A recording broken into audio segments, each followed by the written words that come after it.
You're listening to Spainfully Honest, the podcast where me, Paul, and me, Catherine, talk about what it's really like living in Spain. Each week we'll share stories, tips and honest conversations about daily life here in Spain.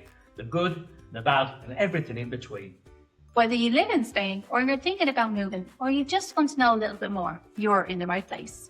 So grab a coffee, get comfy and let's get Spainfully Honest! Hello and welcome to episode 41. Now I have to say something about 41 because, because I didn't say anything last week because it was a guest episode. It had to be all controlled. But 41, but 40 is a landmark. 41 is even more. 41. Wow. Tell you what, and That's a lot of talking.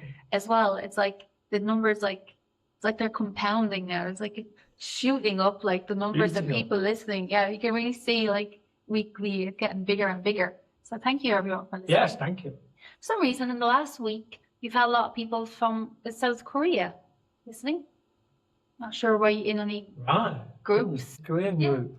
In the last week it's welcome. Just hi, from yes, South Korea. For listening. That's good. Yeah, I don't know. It just popped up all of a sudden, on the you see what countries people are listening. We've been replying to a few people about different things, but I honestly don't remember there being a South Korean one. Yeah. Unless it was an expat in South, an expat in South Korea and got loads of mates. Yeah, recommended us, thanks. Thank you. But this week we're going to be talking, we don't know what the title of our show is for this week, but basically it's going to be all things in relation to social security in Spain. Yeah. So, working in Spain, pension, if you need to go on the dole, what do you call that in England? The dole? The dole. The dole. Oh, that's the English word. The dole. Is it not that in Spanish? I mean, el paro.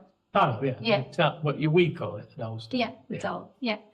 So about the dole, maternity leave, all that kind of stuff. So he wants to talk a little bit about it. Obviously the main stuff, but then there are little things that I hear, from living here over the years, little things that we've seen and maybe little payments or bits of things that people don't know about. And it's always a case of, well, if you don't know about it, you can't apply for it, you don't get it. Yeah. So it's only I've only learned about these little things over the years because people told me, you can get this or you can do that. So we're trying to fit as many of those in as you possibly can as well, while explaining the basics of if you lose your job, how much do you get on the dole, because it's totally different to Ireland for sure. It's completely different to Ireland. I don't know. Do you don't know? No idea.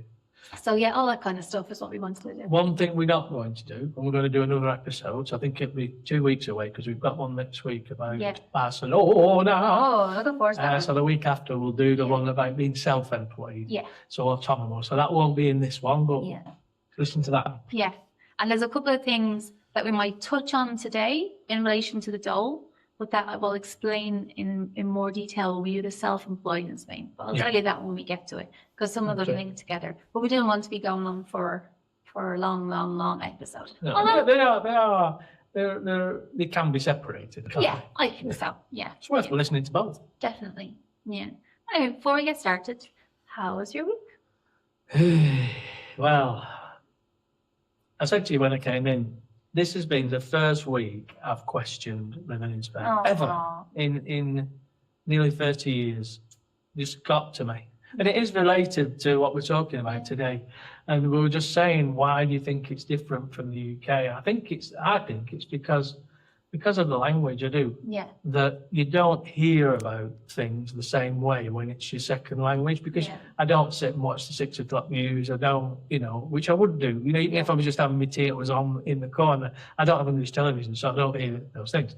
But because I don't speak the language properly, I wouldn't put the Spanish on either. And I think you missed little things that you should have done, things that have been updated. And so that's why, things like this episode are going to be really important to people because it'll just show them extra things. But anyway, I've recovered because the sun's come out. And it was only a blip. Yeah. And then you get things like what the government are doing now to help people because of what's going on in the world. And you think, it's a good place, this. It is, I mean, I don't really care about politics. Yeah. But Pedro Sanchez has really shown his gonads. Whether you agree with him politically or not. Yeah. he's looking after Spain. Yeah, it definitely is. Good on And him. like sticking to his, you know, his morals, Yeah. knowing that his values. You're not being bullied, Yeah. which a lot of them are being bullied. Very strong, all right, yeah. But yeah, again, whether you like them or not, I always feel like people in Spain don't like No, Spanish no. people don't like them. As You know, what I mean, equally, they won't like the next one just as much for various reasons. Yeah. I mean, I just thought, yeah, good on you. Yeah, because they've just implemented like a package to lower the VAT on On fuel. fuel. And they said it on, I don't know what day it was. They said it's on Friday. Wednesday. It was, and then it happened on Friday. Didn't it? And it happened. I mean, it literally dropped by like 30 or 40 cents a litre. That's a big reduction. Yeah. That's down to them making it happen. You Yeah. know? So And a couple of other things, I think, was oil and other Yeah. things as well. just that related stuff was dropped to the try and VAT. make it better for Yeah. people. And it's just, Yeah. you know, they say it and they do it. Yeah. Great. I mean, you probably notice it everywhere. But I feel like my only thing that I don't like about Spain is the wages. I think that in most regions of Spain, the wages aren't good enough. Yeah. And so people really do live, a lot of people do really live paycheck to paycheck. And it's Yeah. kind of like when people move here from other countries, they kind of accept that because you're going to have a better quality of life. So it's kind of like, right, I'm not going to earn what I used to earn in Ireland or the United States, but the quality of life I think is going to be better, is what people usually say. Yeah. There's a lot of that on Facebook and Yeah. things, isn't there? But what they have to put a value on is the other things as well. Because all right, the tax rate is higher, Yeah. but the majority of other things related to living here are considerably less. Your rates, Well, that's it. yeah, we're talking about Yeah. that today. So you know, you have to put the whole package together, don't Yeah. you? Before you. But like when the cost of living goes up like this, when something happens globally like that, Spanish people really feel it. You know, Yeah. a lot of people don't have savings. They don't have stuff they can dip into, and Yeah. things get tight when the fuel goes up. You know, they really feel it. I feel more than maybe other European I countries. always top my car up with like €50, and it has a thing to tell you how many kilometres it will do on that Yeah. amount of fuel. So that just before that change, so like I think I put it in on Wednesday before that was happening, it went down to like 420 kilometres. It's been 700. So like it's nearly half Yeah. what it was with €50 of fuel. That's a big difference, isn't it? That's If what you I need think. your car to Yeah. go somewhere, Yeah. if you're working in Mercia from here every day, that's a big difference. Yeah. Well, you've been filling up 3 times a week. It might be 50, 60, 70 euros a week. Yeah. And when I used to work in the school, the teachers, because obviously when you want to be a teacher, for example, You have can't to stay around, don't you? you can't Yeah, pick the area that you go to. So they're in Murcia City, but the school they're being given or assigned to is San Pedro de Natar. So you're driving 35 minutes every day, you know, Yeah. like home, in and home and that kind of thing. So yeah, it's making a big impact on people like in that situation. I don't know if it's like that in other countries, but they do what's called oposiciones, and then they like some type of exam, and then when you do the exam, then they basically put you on a list and they can assign you And in anywhere, that region. basically. Yeah. So that has to be in the region now. I think for teachers it is, but for some things like police and stuff, I've seen people assigned to Madrid or, you know, where they kind of need the most, you know. I think it depends on if you're local police, obviously I think you stay in the area. Guardia Civil, I think it's regional. Yeah. But I think if it's nacional, I think you can go to Madrid, you can go Yeah. all sorts. And because the jobs are limited, you're going to go, aren't you? Exactly. But it's going to cost you. So I question, yeah. You know, I mean, because like, I noticed it. The fuel went from effectively 129 litre in the cheapest place you can get it to about 180 now. That's a big jump. It's a third. That's more by much, like 50% more. Yeah. But no, good of him. They've brought Yeah, it back down. definitely. A bit anyway. So, Yeah.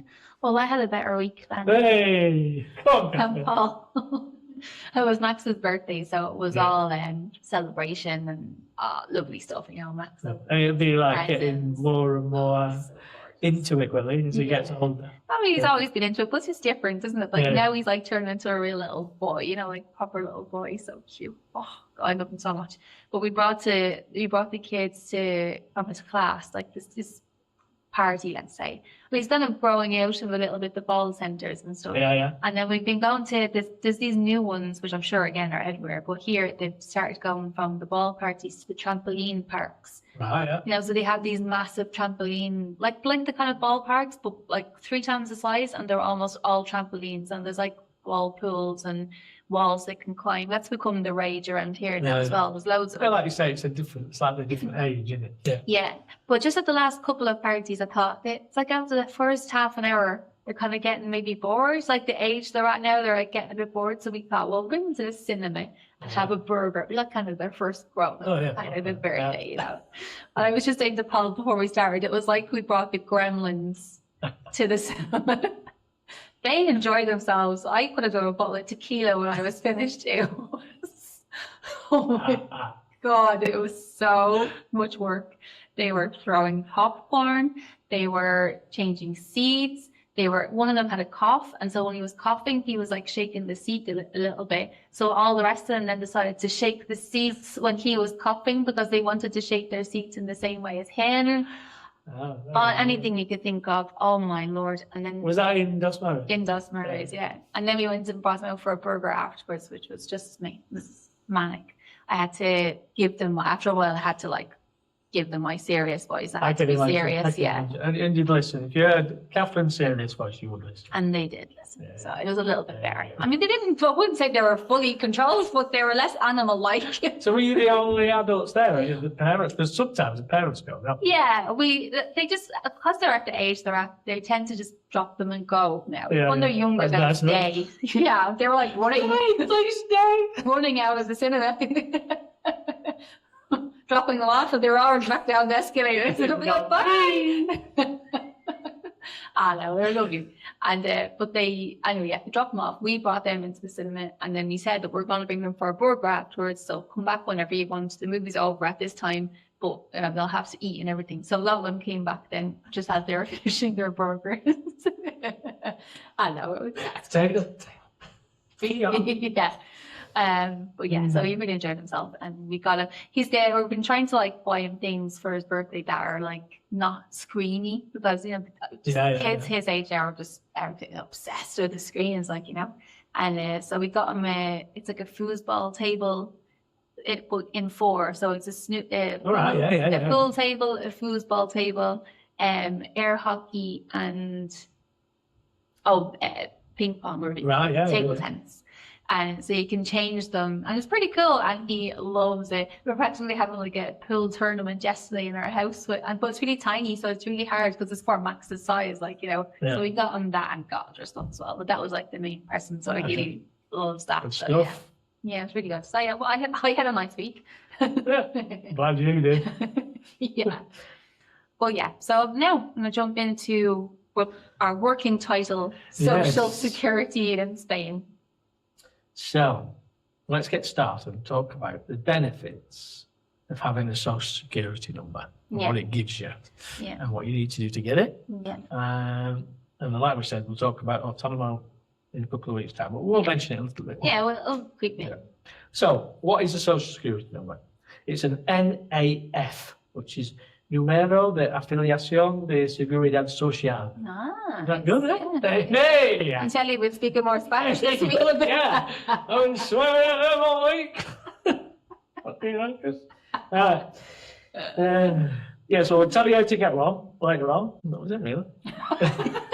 Over to you, Catherine. Back to you, Catherine. You got about 5 billion things to say. So I'm just... Oh, you don't have to say that. Always have like a little Say a little bit, and I'll go again.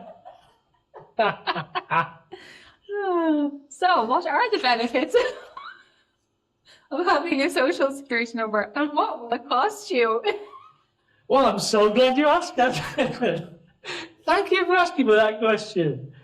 Off the top of my head, the biggest benefit, in my opinion, is free public healthcare. Now, seriously, I mean, you'd resent paying for something that was not very good, but it is very good. It's very good. So that for me, I know there's a lot of other things obviously, but that for me is the main benefit of it. And it's not only for the person that has the social security number and is working, it's for their dependents as well. So it's for your kids or whatever. So very important. Now we have talked about healthcare in episode 15. We talk about the quality of it and the processes within it. So have a look at that one as well. So that's episode 15. Yeah.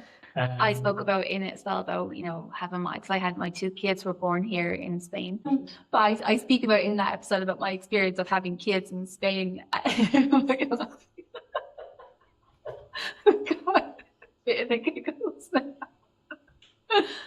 So about, I speak about how good it was and all that. So I'm not going to go through it again because it just popped into my head. Start talking about how good it was when I was having The system, kids. not having the kids, the system. No, having the kids was pretty good. Yeah. I mean, painful, but enjoyable. Oh. Experience. Liked it. I wouldn't not have it.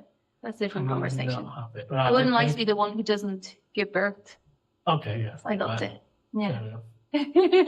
I'm a bit squeamish, so I struggle, to be honest. Okay, so yeah, but healthcare, go and check that out. We're not going to go deep into healthcare today because, as Paul said, we've already done that episode. But yeah, basically you're entitled to the public healthcare. And yeah, I always have this conversation, especially with even Spanish people. I'd be defending the Spanish system, like, and I feel like Spanish people complain a lot about the Spanish system because I don't think they realize how good it is. Yeah, because they've always had it, you know.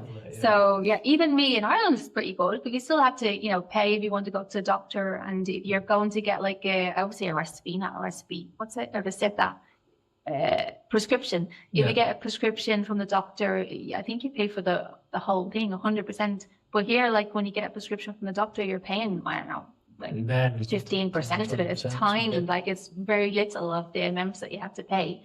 And like they don't realize that. And I'm saying, right, you're paying a lot of tax, yes, but you've got this, all these things that we're going to speak about today. You've got because of the tax that you're paying, like, you know, that's where the money comes not from. for nothing, So anyway, and the next thing that I think is a big thing as well, that obviously if you're working in Spain, you get paid your sick pay, and that's, you know, you're paying into Social Security, and so if you're off sick, you get paid your sick leave. But then one thing I want to speak about a little bit is the fact that in some countries, I hear people talking about their sick leave like as if they're like holiday days. Yeah, they want to get, so I've got 20 days holiday and 10 days sick leave, so I'm going to have 30 days off. Yeah, it doesn't work like that. You don't do that in Spain. That's not like, it's not what it's done. I would say it's frowned upon. It's classed as being sick. Should do. And some places, I don't know whether I don't know if they can legally do this, but I've worked in 2 places where if you were off sick for 1 day, you had to give them a doctor's note. Yeah. So, you know, I think it's supposed to be 3, isn't it? It's supposed to be the 3rd day. So not like, you know, after 3 days, but like if you're off for 2 days, then on the 3rd day, you're required to give a doctor's note, a sick note for those 3 days you've been off. I worked in 2 places where they said if you're off for 1 day, you want a doctor's appointment. A doctor's note. I mean, the odd time you kind of say, well, I had really terrible, you know, cramps, like as a woman, and they kind of might say, oh, okay. But like if they thought you were taking the piss kind of thing, if they thought it was like every Monday, you know, you're off for 1 day, they'd make you get something from your doctor to say why you've been off that day. Like they're very strict on it. In Spain, I'm sure in lots of different countries, but compared to other countries, like maybe in Ireland or whatever, I've heard people talk about, where, as we said, people kind of use their sick leave as holidays almost, whereas you don't do that in Spain. That's not the case. I didn't make a note as well about sick leave, like as far as long-term sick leave. So, as we just said, if you're off on 1 to 3 days, you have to give a doctor's note. If you need to be off for longer, so if you're off from 4 days to 20 days, you only get 60% of your salary. And we're talking base salary now, aren't we? Base salary. So if you've got a basic salary and a commission, you don't get paid the commission. Extra. So it's your base salary. And then, but if you're considered that you need to be off for a long time, so more than 21 days on, it's about 75% of your base salary. And it's called, the calculation is base reguladora. So it's a calculation from your salary, not your full take-home pay, as Paul said. Then it's worth noting that if you do work for different companies, they might top it up. But that's only they can choose to do that or not. But by Spanish law, that's what they're required to pay you when you're off sick. But there's some companies that will top it up, so you would get, I don't know, maybe 90%, maybe even 100%, depending on the company that you work for, and also depending on the type of contract you have. So that's I think that's something that's different. Well, I don't know really, because I don't really work that much in Ireland. There's different convenios. So there's different types of contracts in Spain. So if you're like a salesperson, you'd be on like a commercial contract. If you're on there's all different types of work. So Alex is a chef, so he's like on a hospitality contract. So it means there's different laws and regulations. It determines hours, it determines minimum pay and not maximum pay, but they have a price, band, don't they? You have to do quite a lot of the best. Even like, do you remember like the test period? At the start, so when people are learning how to do the job. So one type of contract you can have only a month's test period, but others you can have 6 months test period. And you can have multiple ones. But that's getting a lot tighter. I mean, I noticed that when we were working. It went from effectively at the beginning you could give somebody, I think it was 4 3-month contracts, and at the end you could just say sorry, no, that was it. They don't let you do that anymore. But by the end I think it was 3 months. And then you had to say yes or no, and that was it. You couldn't do it again.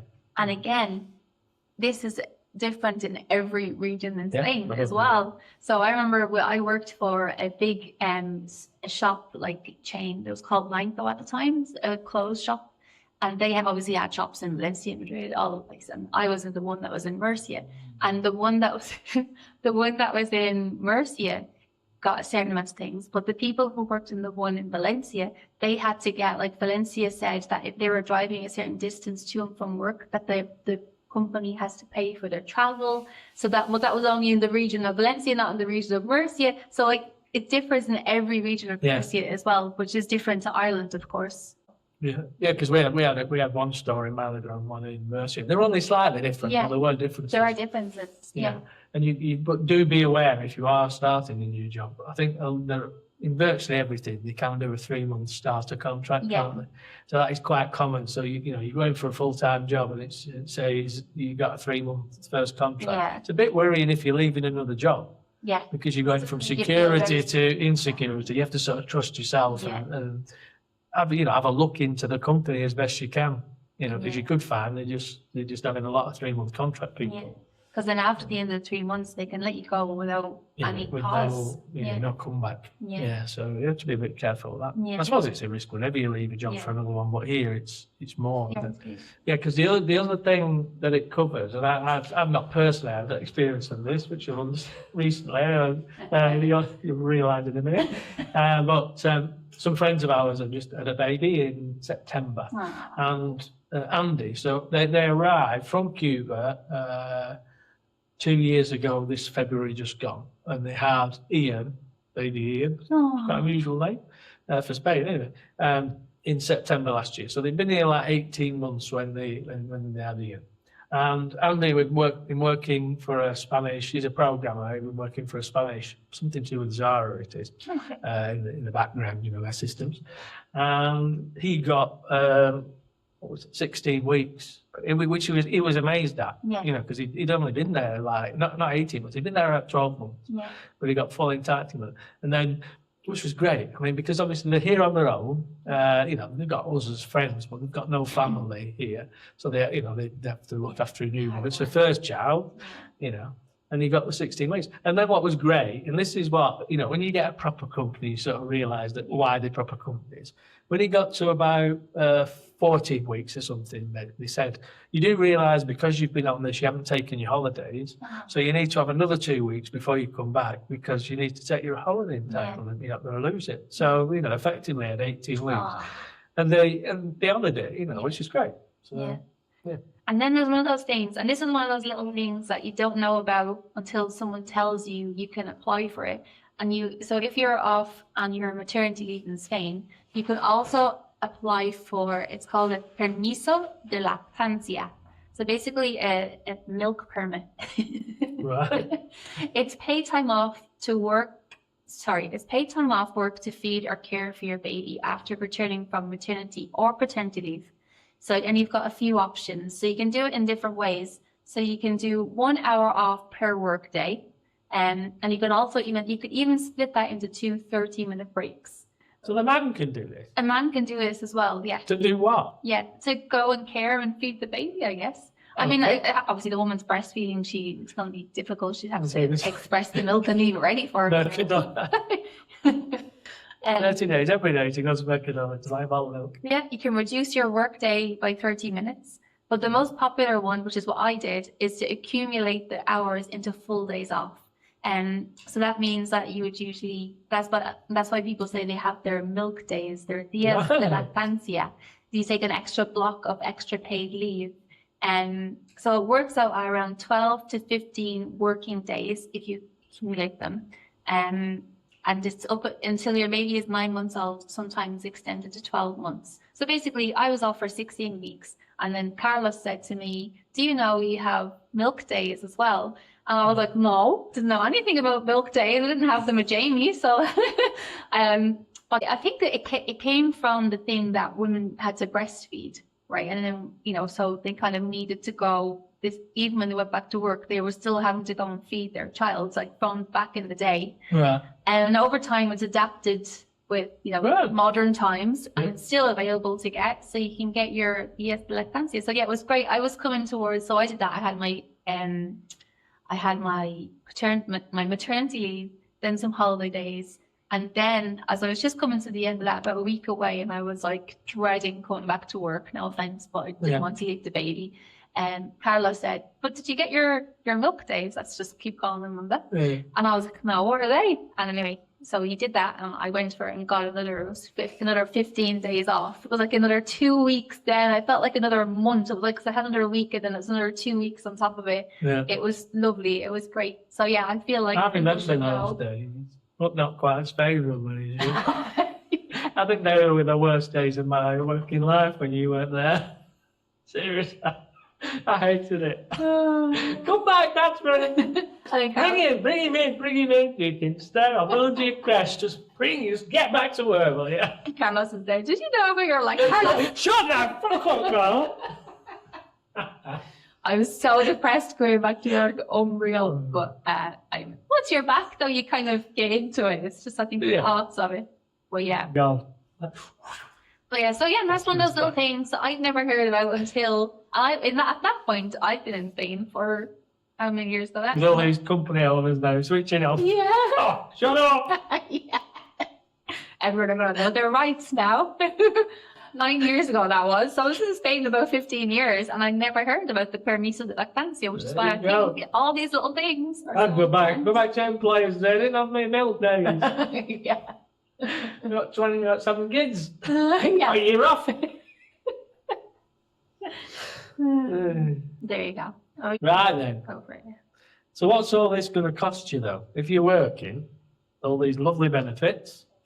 Yeah. So this is if you're working for somebody else, obviously. So you're an employee rather than employer. Yeah. Well, when you're a self-employed episode, we'll go all into what you have to pay. Yeah. When you're self-employed. Because that is quite complicated. Yeah. And there's variations to it as well. Isn't there? Yeah. Anyway, so this one. So of your salary, you usually pay between 6.35 and 6.5% of your gross salary will be paid as contributions towards your social security. But your employer has to pay 23.6 through to 30.6% as well of the same figure. So that's not to you, they have to pay that to the government. So that's where the money's coming from to do it effectively. Yeah. These are all they're based on March 2026 figures. They could change, obviously. Yeah. But obviously that's not all the tax you're paying, because that's what you're... No, that's not tax, that's just social security. Just social security, yeah. So how about you paying your IRPF you pay as well? That's usually about between 10 and 15%, isn't it? Yeah. Yeah, around that. Well, it's different for everyone, the type of contract you're on, but generally speaking, that's what your people are paying. So we've talked about sort of the health and the parental, but what if you lose your job? How does the social security help you then, Catherine? Yeah, let's have a big chunk of conversation. Here we go. I can have a relaxed siesta because Catherine's going to be speaking. Well, when I was typing this out, I kept kind of repeating the same thing over and over again. So I think if I say it now and it kind of covers everything, then It's kind of logical, but still, it's something that's more common in Spain, and I don't think it's that common in other countries. So based on what Paul just said about how much it costs companies, it's significantly more. So the percentage of 23.6 to 30% it can cost a company to pay the social security of an employee. Something that happens a lot in Spain, I mean, it's quite common, will be that a company will pay you a certain amount of money on your wage slip and some more money into your hand. We didn't say that. We're not authorising it. No, We're saying I'm that sometimes saying it's- happens. I don't think it happens as much as it used to. Oof, I disagree. But I think it also, it's the same with everything. It's the same with like when you were buying houses and stuff. Yeah. And it's the same. That doesn't happen. That doesn't happen as much. But that is why, this is why people say, why is the tax when you buy a house so high? It's because the government know Yeah. you're paying more than what you're saying on the piece of paper. Yeah. And so to get some money from it, they charge you more tax. Yeah. Because So, you haven't declared what you actually paid. yeah. And So so because that's why. because it's so common that people don't pay their tax or try to escape paying the tax put the is tax higher. up. So the people who do actually pay their tax are the ones Get ripped up. who suffer, unfortunately. But yeah, so in a lot of places I've heard of who this has happened Don't do to this. in the past, where the company pays them a certain amount of money on their wage slip and they pay them And I just an amount saying in that cash. when we were at the furniture company, we did not do that. No. Never. When I worked for them, it did not. We But never did. other companies do, and lots of companies do. It's so common. I'm sorry, but it's so common all over Spain. I knew people in Madrid where it happened to years ago and now. So because of that, people don't realize that, because when people will say, well, you need to have worked 12 months to get this, or you need to have, even what we were speaking about before when it was your sick leave, and that's based on the amount that's on your nómina, that's on your wage slip. Yeah. So not the money that you're getting in total. I mean, it sounds logical, but just some people don't even look at their wage slips, they don't even realize what way they're being paid. And so, yeah. So the verb that people use in Spain, the word is cotizar. So basically cotizar means what you've paid into the social security system. Yes, that's what they're basing it on. Yeah. So everything is based on what you're cotizando, what you're paying into social security, which seems like logical. But again, you just check, if you're working in Spain or whatever, you just check your wage slip, because that's what everything is going to be based on as I go forward. So if your unemployment benefit, it'll be based on what. So if you're getting a separate little brown envelope with some cash in, that's very unlikely to be included in any of your benefits. Won't be included in any of your benefits. No, it won't be included in your benefits. It won't be included in your sick leave. It won't be included in what you're being paid for maternity. It won't be included in your pension. It won't be included in anything. So the only thing that's important is what you're cotizando, so what you're paying in the social security. And obviously employers do that because the percentage that they have to pay is quite high, so they try to lower that amount a little bit. Probably matters a little bit less when you're younger Yeah, and more when you're older. yeah. Because, towards your pension contributions at the end and things like that. So have a think about it.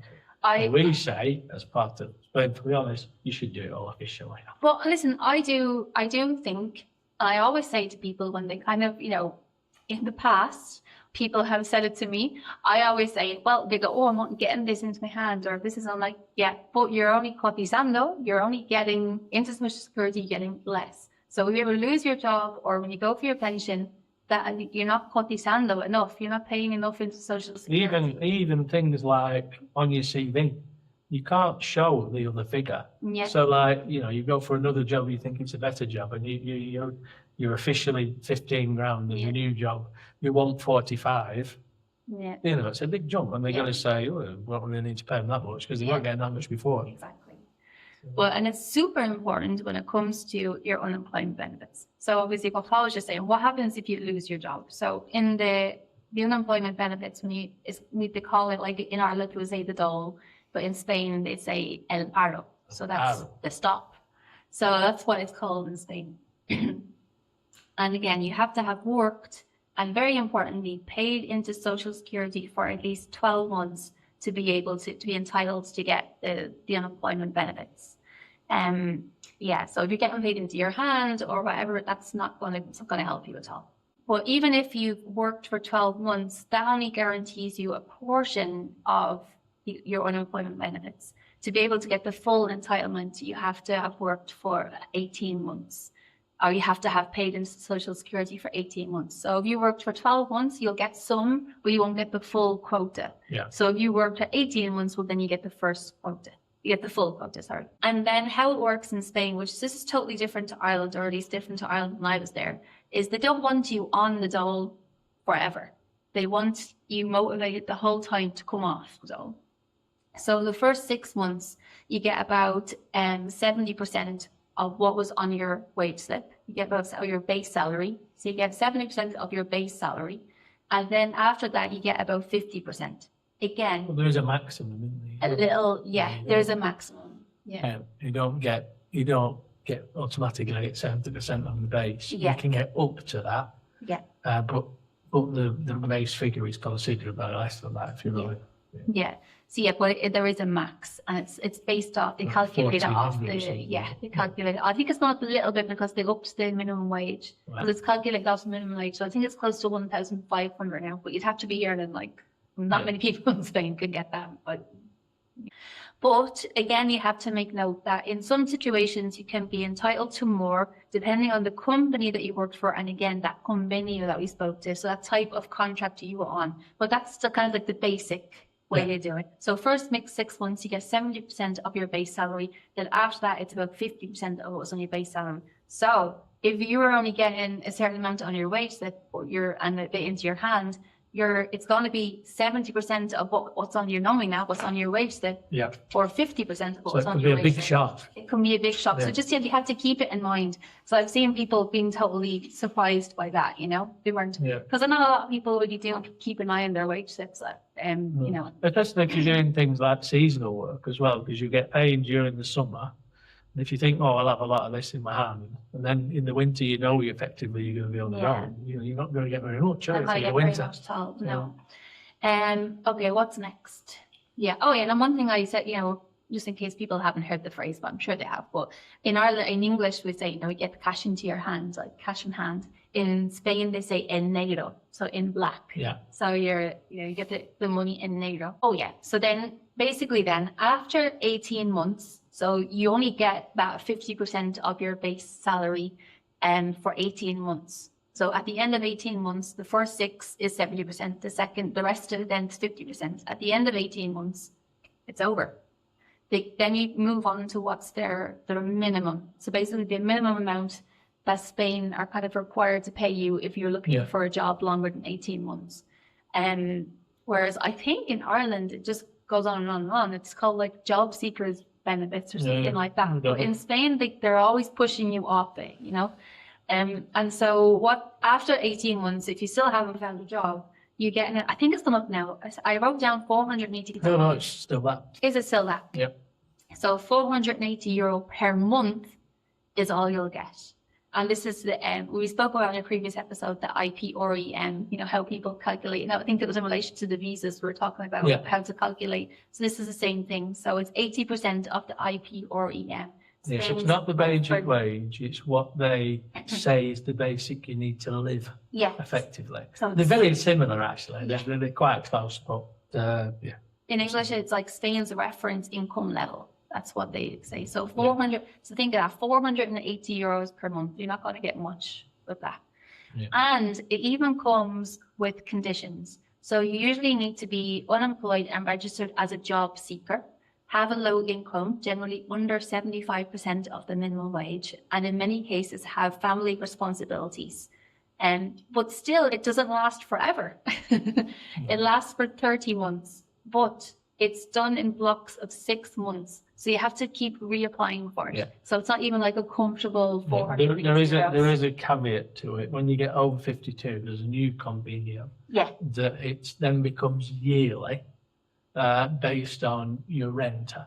So if you effectively hadn't earned any more than that 480, you would continue to the next year until the age of until your pension age, so from 52. So when it's but we have something else that we'll talk about after as well. You know a little bit more about that than me, but there's like that little payment that they get but it's a cute one. I liked that payment. I didn't even know. Again, I didn't know it existed. That's what you're talking about, then. Oh, it was the over 55s payment. when you're Oh yeah, right. yeah, When you're no. made redundant. Yeah. when you're made redundant, yeah. Yeah. But yeah, so basically that's the whole the unemployed benefits thing. So it's really broken down, and they I think make it difficult and complicated to get and to keep, because they want you to work. Even though there aren't many jobs. Yeah, they want you to work. And yeah, so basically you don't get a load of money, and it's not like you can't sit back and relax and get your money. You kind of have to. And also, we didn't mention it as well, but again, this is going to be, you have to go and sign on when you're on the dole in every country. But again, you have to do that in Spain as well. I mean, a lot of stuff is digitalized these days. With the over 52s one, you can do it digitally. Yeah, you could with the dole as well, actually. Yeah. So now we're moving on to pension. So again, I reiterate the fact that your pension will be based on what's been in your wage slip up until. That's why people in Spain you'll hear that word a lot if you're learning Spanish. You know, people are obsessed with what they're cotizando, especially, as Paul said before, as you're getting older and older, you're really starting to think about it. So let me just read out what I wrote anyway. So you get a state pension. So if you have over 15 years of contributions, so paying into the social security, for 15 years, and these years can be combined with years in other EU countries to make up or exceed the 15 years. And there are also bilateral agreements with the UK, the USA, and Canada, allowing years worked to count towards a Spanish pension. Currently, the retirement age is around 66 to 67 years old. Again, we've said we're recording this in March 2026. And if you've contributed for long enough, you can apply to for early retirement. Yeah. And I'm sure you can do it in the country. So 65, you can apply for early retirement. If you've cotizado, if you've paid enough into social security, you can apply for that. Well, you've been reduced, obviously, for the 2 years that you missed. If you worked, so if you worked for 15 years, again, it's like the thing from before, you're not guaranteed, but you can get your pension, your state pension, but it's for 50% of the money that you're entitled to.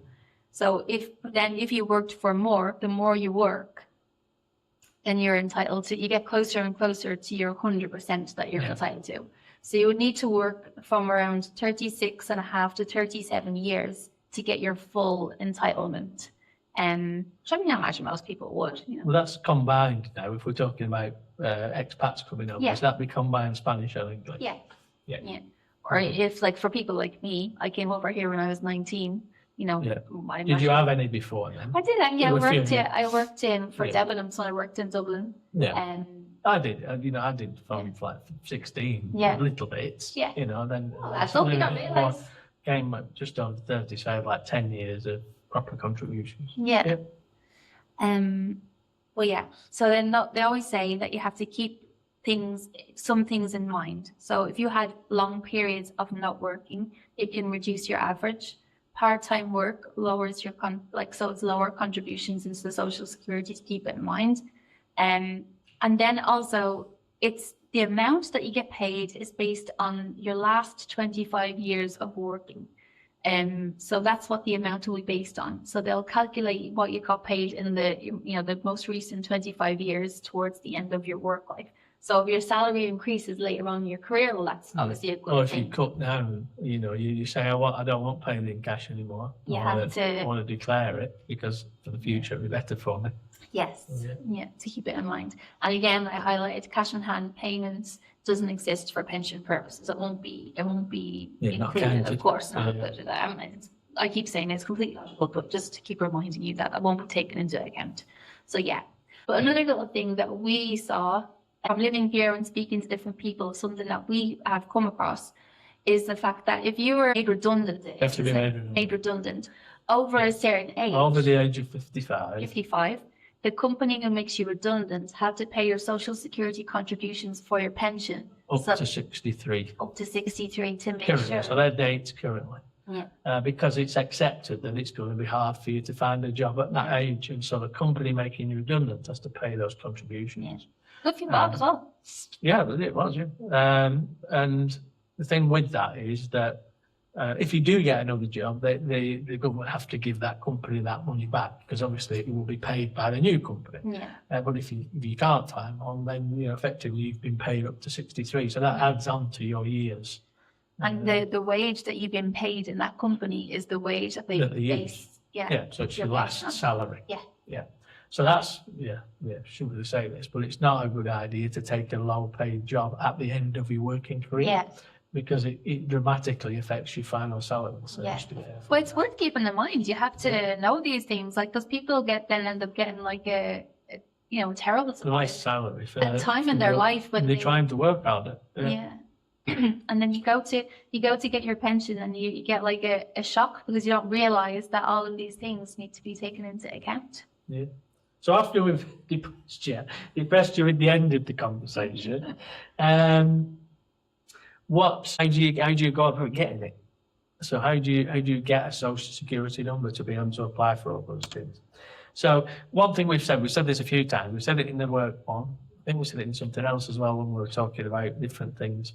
It really is an advantage to work for somebody to organise all this, because if you're working for a company, most companies with more than 2 or 3 employees will probably have an SSO who will effectively help you get your social security number. I mean, I had to go and get my own. Yeah. Well, is that from the autonomous bit, or was that from before? No, when I first arrived, I was 19. Okay.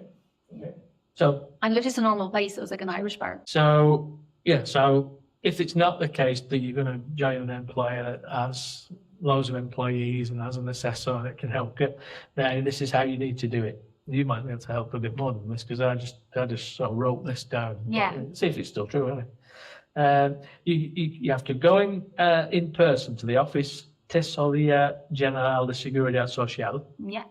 Or you can go on their site and do it remotely, but you have to have a digital certificate to be able to do that. If you go to episode 32 of Spainfully Honest podcast, that tells you about how you get those. You'll need to fill in a TA1 form, have a valid passport, a residency card, and an up-to-date padron. See episode 31 for that. It's full of useful information.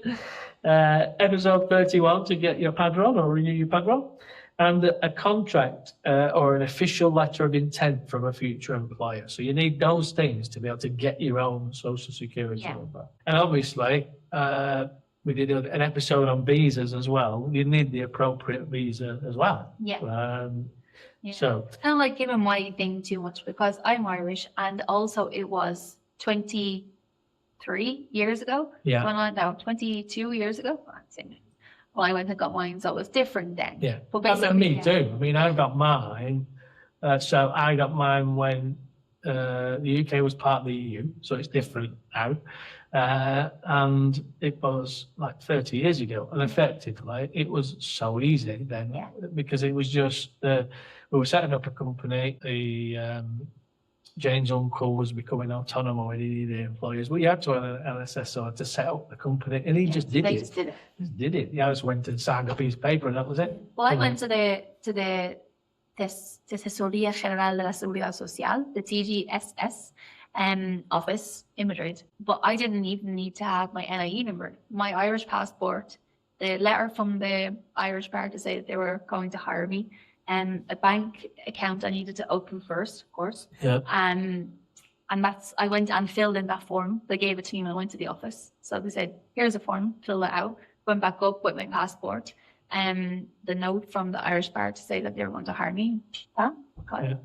See, now there is the thing of, in some cases, and we talked about this with the visas on the visa episode, is that the employer has to prove that you are a viable employee, so that that they have tried to find somebody who is effectively Spanish to do that job first. So there's all those things now that are different from when we did it. And I think as well, if you're Irish working in an Irish bar, they kind of like, oh well, they want that might be kind of like I don't know, maybe it's not for. Obviously, if I like me and you want to join a burger bar, it's obviously you're an employee. Perfect. He knows what a burger's like. But so that was basically. I think we covered a lot there, and I think we covered a lot. A lot of good things that you had to know. And what we didn't talk about, which just popped into as I was speaking, but I haven't researched it. But you might know more about it because you ran a business and everything. Is the pagos extras? That's different in Spain. Okay. How they pay 14 months a year. So Yeah. So when I worked in Blanco, for example, they give me like 2 bonus months. So I got paid in June and I got paid in Christmas. December, Yeah, and they give you like 2 bonus payments. It's supposed to be so you got money for your holidays and you got money for Christmas. It's not extra money, is it? It's just dividing the yearly salary by 14 instead of 12. Some do it at 13. Some do it just at Christmas. Some do it just in the summer. Yeah. But I think it's rarer. It's getting rarer. It is getting rarer. It was very nice actually when I worked in Blanco. Yeah. It's good because you forget about it. Yeah, you live to your normal month. Yeah. And then, you get like your bonus. you get your bonus. But then it's more common, I think, for people to break it down, and you'll see in your wage slips, you'll see pagos extras. So it's like it looks like an extra bit in your wages. I don't know. Yeah. With the ones for DFS, there were those for like you said before about transport, and in Malaga they did get a figure of, I think it's something like €5 a week, which was to do with transport. Yeah. In that area. So look at those. When you're in, I mean, now I'm sure on ChatGPT, You can look up the convenient. what they are in the area that you are, and also what job you're doing. Yeah. As to whether you do get some extra bits. Yeah. The company will probably know about it. And if they are an official company, it'll be automatic. Yeah. You just have to be careful sometimes because people will try and sometimes it's just about they don't want to do the work, it's just being a bit lazy, But if you know what you're due, like for example, make sure to tell people that when you first start working for a company, make sure you give them all the correct information, how many kids you have and what ages they are, if you have a mortgage, all this kind of stuff. Well, those things affect your tax rate as well, don't they? Exactly. So it does make a difference to your final salary, even if it's nothing to do with the employee, really, not paying you anymore. Yeah. But if you're going to get a better tax rate, because what you have to be aware of, I mean, and I'm sure this is the same as the UK, is that it's not automatically taken for granted that your rate of tax is correct for the whole year, particularly if you're somebody that earns commission, because they can't do it. They can only base it on what your basic salary is. They can't forecast how many lawnmowers you're going to sell. Yeah. So you could be taxed based on the principle that you're going to earn 15 grand. But then if you earn 6 grand of commission, your tax rate's wrong. Yeah. But you don't know that until after. When you get going and you've done, I think it's after the first year or whatever, then they will anticipate your tax rate based on your previous year. So in that respect, you could pay more than you should have done. Yeah. And you could get some back, and vice versa. You could pay less because you don't do that well because it's your first year and you're learning. But the second year you sell twice as many lawnmowers. You're going to be undertaxed. Yeah. So be careful. And we always used to say that to people who were working for us, didn't we? That, don't spend all the money that you get straight away, because you get loads because of the commission, but you've been taxed wrong. Yeah. So, you're going to have to pay it back at the end. And remember saying it to James, he was like over the moon when he got this fantastic, he had a great Christmas, I think he had a great Christmas, and he was like, oh yeah, whoa, hold on a minute, be careful, because you haven't been taxed correctly on that amount of money. Like a couple of things that happen. So basically they won't catch it until you do your declaración de la renta. So when you do when you declare your taxes. Yeah, tax declaration, Yeah. When you declare your taxes, and then you'll end up having to pay them a tax bill, or you get tax back. Virtually everybody, when they were with us, virtually every salesperson had to pay money back after the first year, because you could only you effectively couldn't get them to pay more money just in case. Yeah. Because it wouldn't be fair, so they would effectively only be taxed on their base salary, what their basic was. Yeah. Because you didn't know what they were going to sell and how good they were going to be. And so they always sold something. And so at the end they got, they effectively, and if they had a good Christmas, then it was an issue. And another thing you would see happening, which used to happen to me, was they kind of have different points in the year where they, regulate your tax, the percentage.